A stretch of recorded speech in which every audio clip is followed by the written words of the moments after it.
Hello friend, नमस्कार। स्वागत है आपका कौरव शिक्षा में। आज बात करेंगे दोस्तों हम टिश्यू कल्चर के बारे में। टिश्यू कल्चर क्या है, टिश्यू कल्चर कैसे काम करता है, टिश्यू कल्चर द्वारा पौधे का विकास कैसे किया जा सकता है। यह मध्य प्रदेश पीएससी तथा अन्य पीएससी परीक्षाओं के साइंस और टेक्नोलॉजी के पाठ से संबंधित।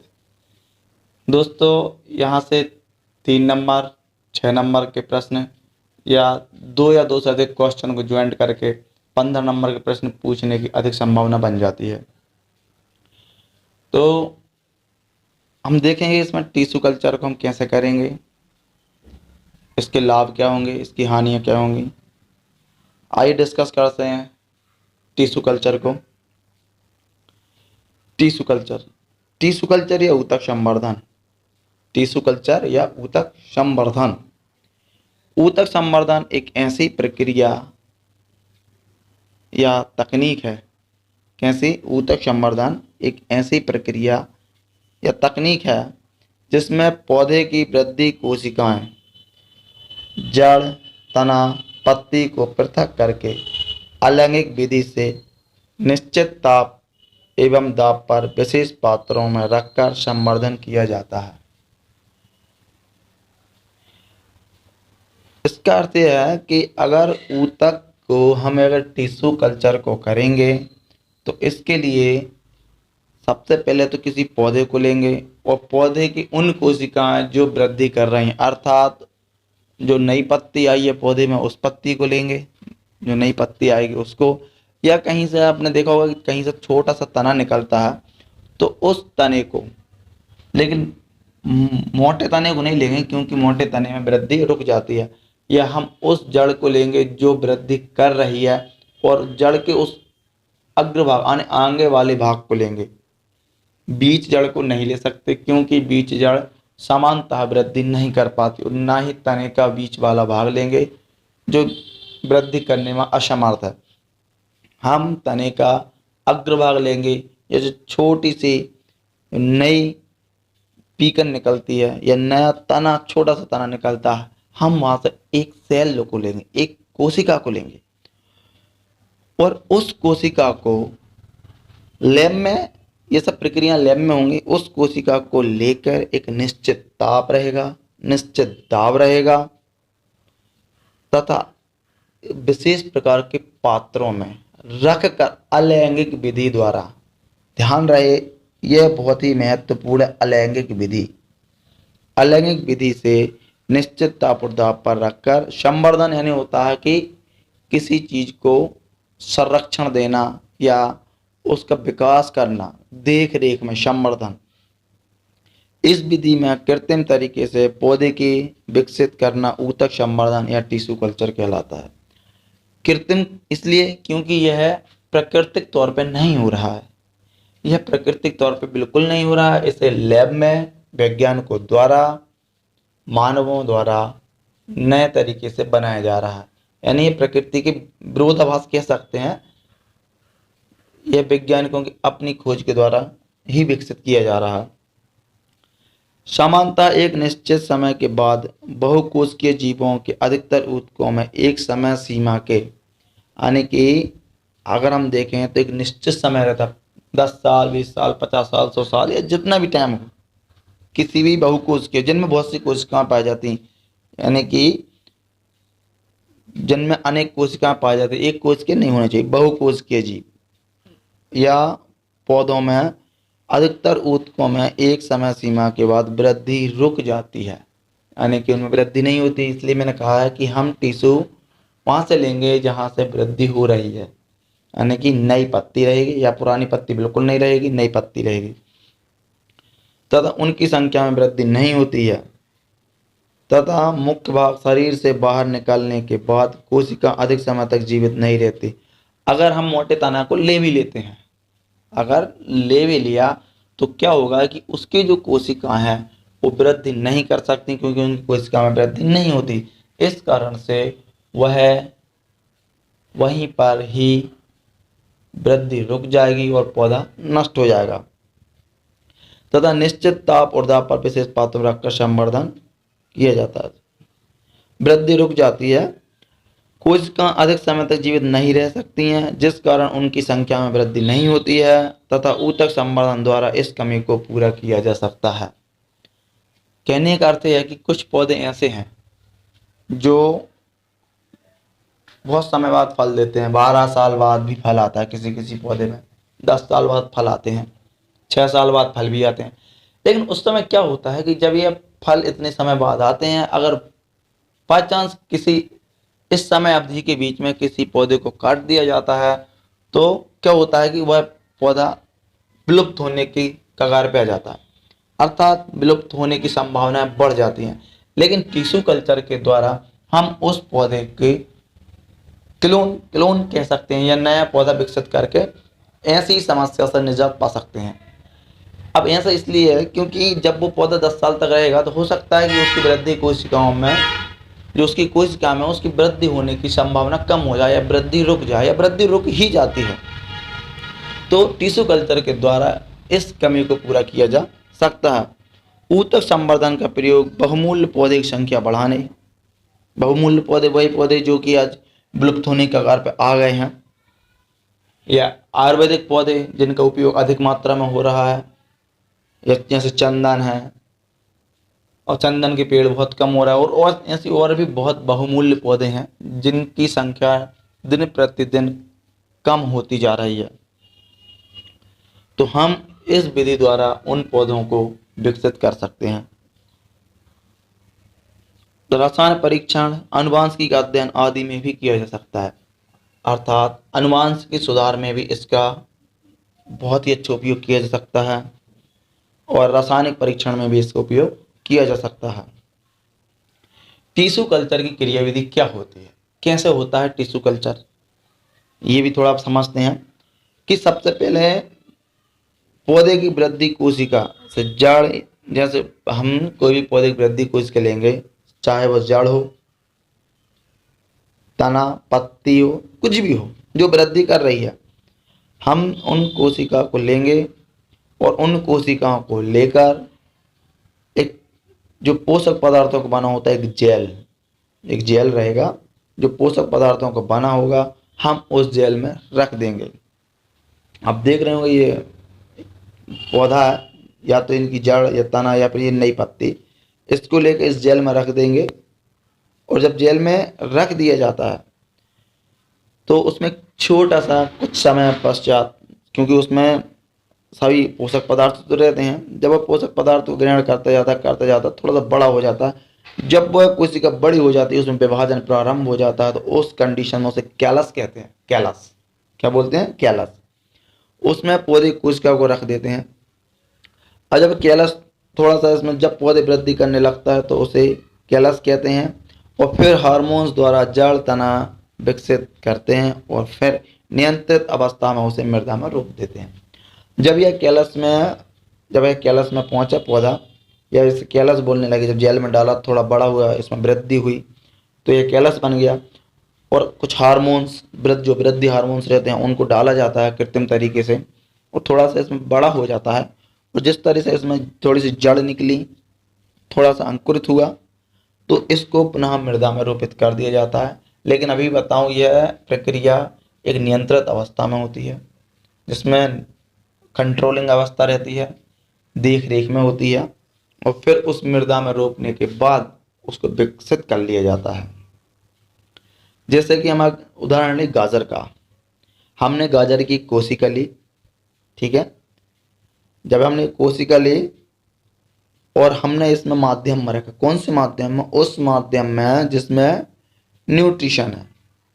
जब हमने उसमें रखा तो ये थोड़ा सा विकसित हुई, इसमें वृद्धि होना प्रारंभ हुई और जब यह वृद्धि हुई तो इसे क्या बोला? कैलस बोलते हैं, कैलस।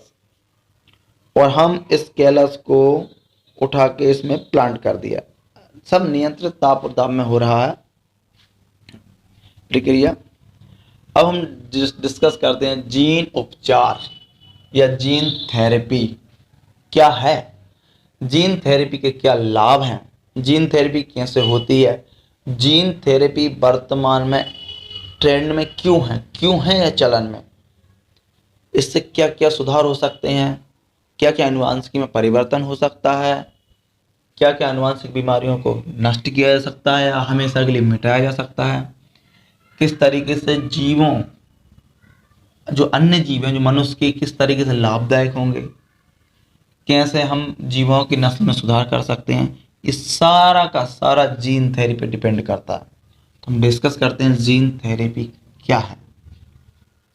किसी मानव के शरीर, कोई भी मानव रहेगा, उस मानव शरीर में डीएनए होता है, हम सब जानते हैं।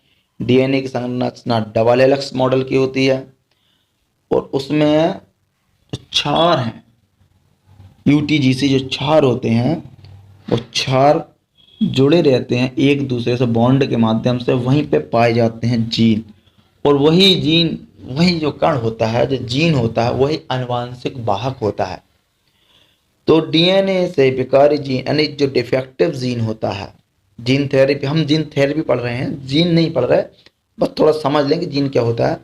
तो जो जो जीन रहता है वो आनुवंशिक गुणों का वाहक होता है, एक पीढ़ी से दूसरी पीढ़ी तक उन गुणों को ले जाते रहता है। तो कोई बीमारी भी चली जाती है एक पीढ़ी से दूसरी पीढ़ी में, या कोई आनुवंशिक गुण रहता है तो चला जाता है, डिफेक्टिव गुण है जिसे नहीं चाहते कि यह गुण आगे की पीढ़ी में जाए। तो क्या किया जाता है, जीन से विकारी, विकारी मतलब जिस जीन में विकार है, विकार मतलब जैसे कि कोई, किसी की जीन में विकार है कि उसकी वंशज यानी उसकी पीढ़ियों की हाइट कम हो रही है, तो क्या किया जाएगा कि उस डिफेक्टिव जीन, उस जीन्स, वह जीन जो यह निर्धारित करता है कि ऊंचाई क्यों कम हो रही है, तो क्या किया जाता है, उस डिफेक्टिव जीन को काट कर, उस डिफेक्टिव जीन को वहां से काट देते हैं। काटने के बाद उसके स्थान पर अविकारी, अविकारी अर्थात ऐसा जीन जिसमें कोई विकार नहीं हो, जिस जीन में सामान्यतः सभी की हाइट बढ़ रही हो, तो उसके स्थान पर हम एक ऐसे जीन को प्रत्यारोपित कर देते हैं जो कि अविकारी है, विस्थापित करके विकास किया जाता है। इससे विकसित जीन को जीन प्रतिलिपि की संख्या में वृद्धि करके जो सुधार किए जाते हैं, उन्हें आनुवंशिक उपचार या जीन थेरेपी कहते हैं। अर्थात हमने डिफेक्टिव जीन्स को काटा और उसकी जगह हमने जो अच्छा जीन था, जो सामान्य जीन था, जो अविकारी जीन था, उस जीन को हमने उसकी जगह पे लगा दिया और पुनः प्रत्यारोपित कर दिया। तो जब कोई आगे वाली पीढ़ी आएगी तो उसमें जो डिफेक्टिव जीन था वो तो नहीं रहेगा, इस कारण से क्या होगा कि वो आनुवंशिक बीमारी नष्ट हो जाएगी। तो इस तरीके, यह जो क्रिया विधि है, यह जो तकनीक है, इसे जीन का उपचार करना या जीन थेरेपी कहते हैं। इस प्रक्रिया में अहानिकारक हार्मलेस जीन को विकारी जीन में प्रवेश कराकर उसे ठीक किया जा सकता है। जैसे कि हमने डिस्कस कर लिया है कि उस जीन को हटाकर एक सामान्य जीन जिसमें कोई विकार नहीं है, उस जीन को वहाँ प्रत्यारोपित कर देते हैं। इस प्रक्रिया में अहानिकारक हार्मलेस जीन को विकारी जीन में प्रवेश कराकर उसे ठीक किया जा सकता है। ये देखें, जिस तरीके से हमने ये देखा है कि ये एक जीन है, यह वह जीन है जो किसी भी बीमारी या किसी भी आनुवंशिकता को धारण करे हुए है, तो ये डिफेक्टिव जीन्स मान सकते हैं। ये रेड कलर का ये डिफेक्टिव जीन्स है। अब इस जीन को यहाँ से काट लिया गया है और काटने के बाद, क्योंकि रेड कलर का हम मानते हैं डिफेक्टिव है, जब इसे काट लेंगे और इसके स्थान पर एक अच्छे जीन को जो इसी से मेल खाता है या जिसमें यह गुण नहीं है, डिफेक्टिव नहीं है, इसके स्थान पर उसको लगा देंगे। अब जीन उपचार के लाभ, जीन उपचार के क्या लाभ हैं? शरीर के विशेष अंग के लिए विशेष दवा दी जा सकती है। विशेष दवा इसलिए, जैसे कि कैंसर कोशिकाएं, कैंसर क्या है? कोशिकाओं की अनियंत्रित वृद्धि, या कोशिकाएं जब अनियंत्रित रूप से वृद्धि करने लगती हैं तो वह कैंसर है। अब वो कोशिकाएं वृद्धि क्यों कर रही हैं? उसका कोई रीजन होगा। उसका रीजन है जीन, वो जीन के कारण कोशिकाएं वृद्धि कर रही हैं। तो क्या किया जाता है कि उस जीन्स को काट लिया जाता है जो उन कोशिकाओं को वृद्धि करने के लिए प्रेरित करता है या जिम्मेदार है, और उसकी जगह उनको उस जीन्स को लगा दिया जाएगा जो प्रेरित नहीं करता या वृद्धि नहीं करता। तो जब ऐसा कर लिया जाएगा तो कैंसर ऑटोमेटिक ठीक हो जाएगा। और यह अनेक बीमारियों को ठीक करने का तरीका है, जैसे मधुमेह, कैंसर। अब दवा दवा भी किस तरीके से काम करेगी, जैसे कि कोई दवा ओरल से दी या कैसे भी किसी बॉडी में इंजेक्ट की कोई भी दवा दी। अब देखा जाएगा कि इस दवा में, इस जीन्स में इस दवा का क्या रिएक्ट है। जो रिएक्ट नहीं कर पा रहा, जिस जीन पे वो दवा अपना असर नहीं दिखा पा रही है, तो उस जीन को वहां से अलग कर दिया जाएगा। इससे अनेक बीमारियां ठीक हो सकती हैं।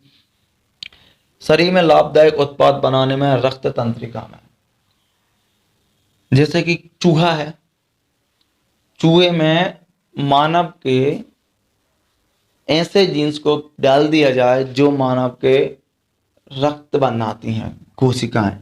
मानव शरीर में अगर मानव शरीर की बात करें तो रक्त अस्थि मज्जा में बनता है। अब अस्थि मज्जा में कौन से जीन हैं, उन जीन को वहां से निकाल कर चूहा ले लो, चूहा हो, कोई भी जीव हो, किसी भी जीन में ट्रांसफर कर सकते हैं उस जीन को। जब उस जीन को ट्रांसफर करेंगे तो चूहे में भी वैसे ही ब्लड बनेगा जैसा ब्लड एक ह्यूमन बॉडी या मनुष्य में बनता है। तो इससे और भी ऐसे कोई अंग विकसित कर सकते हैं। इसी प्रक्रिया से विटामिन विकसित कर सकते हैं, प्रोटीन विकसित कर सकते हैं। हम ऐसी फसल विकसित कर सकते हैं जिसमें प्रोटीन हो, ऐसी फसल विकसित कर सकते हैं जिसमें विटामिन हो, ऐसी फसल विकसित कर सकते हैं जो सूखा में ही पैदावार अधिक हो, और ऐसी फसल विकसित कर सकते हैं जिसमें अत्यंत रोग प्रतिरोधकता हो, अर्थात इसमें किसी भी प्रकार के कीड़ मकोड़े का कोई भी प्रभाव ना पड़े। तो यह जीन थेरेपी के विशेष लाभ थे। हालांकि इसके कुछ हानियां भी हैं, क्योंकि लाभ नहीं हो सकते, इससे कुछ हानियां ऐसे है कि अगर हमने किसी जीव में या किसी पौधे में इस तरह की जीन को विकसित किया या डाला, हो सकता है उसकी रोग प्रतिरोधकता किसी विषाणु, वायरस, जीवाणु या किसी भी अन्य जीव में चली गई, तो हो सकता है कि वह मानव जाति के लिए भयंकर अभिशाप बन के साबित हो जाए। अगर यह विधि किसी आतंकवादी के हाथ लग जाए तो जैविक हथियार बनाने में भी इसका उपयोग किया जा सकता है। इससे बहुत भयंकर महामारी फैल सकती है। दोस्तों, इसके कुछ हानियां, कुछ लाभ हैं। आई होप आपको ये वीडियो बहुत पसंद आया होगा। अगर आपको वीडियो पसंद आता है तो चैनल को लाइक करें, सब्सक्राइब करें और कमेंट करें। गौरव शिक्षा में आपका बहुत बहुत स्वागत है। Thank you for watching.